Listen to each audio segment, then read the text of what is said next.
Seguimos juntos até às 9 da manhã com o Jornal da USP no ar, primeira edição, com as principais notícias do dia.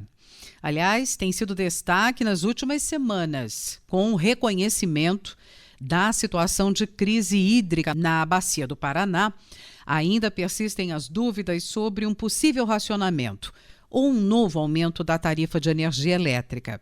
Com o aumento do valor da bandeira vermelha, aquela patamar 2, o governo está buscando reduzir o consumo e obter recursos para bancar a geração termoelétrica, que a gente sabe tem custo operacional maior. Além disso, medidas estão sendo tomadas para reduzir o consumo de água pelas usinas hidrelétricas, em uma tentativa de preservar o pouco que ainda reza nos reservatórios. Mas a gente tem muitas dúvidas. Será que isso tem sido suficiente? Nós estamos livres de um apagão ou de um novo aumento de tarifa? Vamos conversar com o professor Pedro Luiz Cortes, da ECA, e do Programa de Pós-Graduação em Ciência Ambiental do IEE, o Instituto de Energia e Ambiente. Oi, professor, bom dia. Bom dia, Roxane, bom dia, ouvintes. É um prazer falar com vocês. Professor, como é que está evoluindo o consumo este ano? Porque essa preocupação de racionamento, apesar de todos negarem, ainda é, segundo os especialistas, uma preocupação. Sem dúvida, Roxane, mas não há indicativos de que o consumo passe por uma redução significativa, apesar da elevação da tarifa. Com o avanço da vacinação, a gente tem a retomada de diversas atividades que vão ganhando fôlego, com bares, restaurantes, e isso tem aumentado o consumo ou, pelo menos, compensado uma eventual redução do consumo doméstico. Então, se por um lado isso mostra a reativação da atividade econômica, ou seja, pelo menos a manutenção do consumo, isso também causa uma preocupação grande devido à situação dos reservatórios. E qual é a situação, nesse momento, das maiores usinas hidrelétricas? Então, um parâmetro utilizado para, digamos, medir a saúde de um reservatório é a chamada vazão afluente. É um termo técnico, mas que indica quanto de água nova está entrando nos reservatórios. E é importante ressaltar que essa tendência, de redução do volume afluente, ou seja, a tendência de redução da água nova que chega aos reservatórios, ela não é uma novidade. Ela vem se manifestando ao longo dos últimos 8 anos, pelo menos, como resultado da diminuição das chuvas que vêm da Amazônia. Então, isso tem afetado reservatórios importantes como Furnas, Itumbiara, Serra da Mesa, Emborcação, Nova Ponte. Em Furnas, a situação ela vai piorar ainda até o final do ano. Ainda não atingimos o nível de redução dessa vazão afluente verificado nos anos anteriores. Como eu disse, não é uma situação nova. Nós temos hoje uma reprodução de uma situação verificada em anos anteriores. Ela se tornou mais grave porque ela vem afetando não apenas esses reservatórios, mas também o restante da Bacia do Paraná, onde nós temos importantes usinas hidrelétricas. Em Itumbiara, também a situação não atingiu o menor volume de entrada de água. A tendência é que piore ao longo dos próximos meses.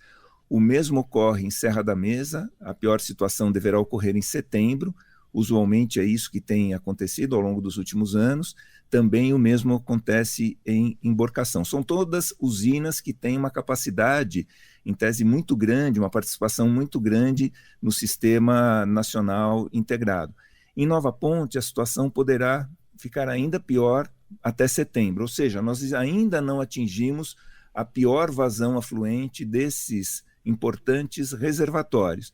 Esse ano a situação ficou mais crítica, conforme eu comentei, pois a parte mais central e mais ao sul da Bacia do Paraná, elas foram afetadas pelo Laninha, que começou no segundo semestre do ano passado e se estendeu até recentemente. O Laninha, ele provoca uma estiagem na região sul, e dependendo da intensidade do Laninha, isso pode atingir, inclusive, o estado de São Paulo, já pertencente à região sudeste, que foi o que acabou acontecendo. E essa situação ela volta a ocorrer em breve com o retorno do Laninha a partir do próximo mês de setembro, e ele se estende pelo menos ao longo de todo o segundo semestre. Então, com esse retorno, a situação de estiagem nessa porção centro-sul da Bacia do Paraná ela vai persistir. Ou seja, resumindo, nós temos uma manutenção daquela situação crítica que já vinha se manifestando ao longo dos últimos anos em grandes sistemas produtores como Furnas, Itumbiara, Serra da Mesa, Emborcação, Nova Ponte, e nós temos ainda a manutenção da estiagem no restante da Bacia do Paraná, comprometendo outros sistemas importantes de geração. Agora, teremos racionamento, professor Pedro, ou mais aumento de energia, isso até o final do ano? Bom, Roxane, eu tenho dito que racionamento é um termo que está fora do dicionário atual da crise, né, da gestão da crise, porque ele é um termo que pega muito mal, especialmente num período pré-eleitoral ou num período eleitoral.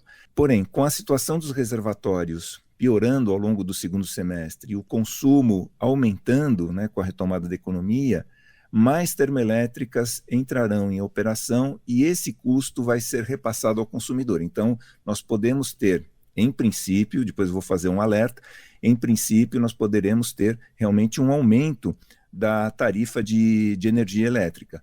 Além disso, o governo espera, né, que com esse aumento ocorra uma certa redução do consumo, mas aí tem um alerta extremamente importante. Com o Centrão assumindo o governo, que é o que vem acontecendo, é o que vem se caracterizando, não se descarta uma espécie de congelamento das tarifas de energia elétrica com fins eleitorais.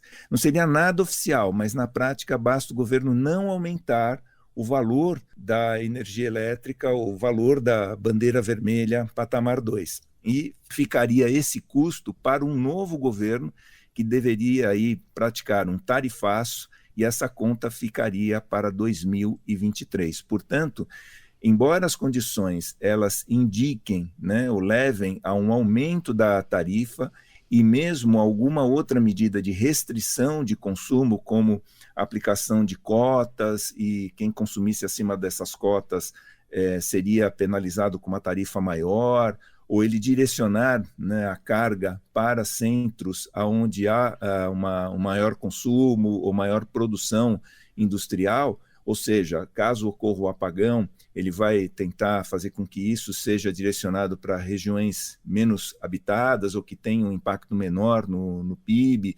Enfim, ele vai utilizar esses instrumentos, mas talvez ele não aumente a tarifa de energia elétrica, mantendo uma espécie de congelamento extraoficial, jogando essa conta para um novo governo que assumiria a partir de 2023 e que seria forçado a praticar aí um tarifaço para compensar esse ano e meio sem aumento nas tarifas de energia elétrica. Então é importante ficar com esse alerta, porque pode ser que a conta não venha agora, pode ser que ela venha e de forma muito intensa daqui a um ano e meio, a partir aí de janeiro de 2023.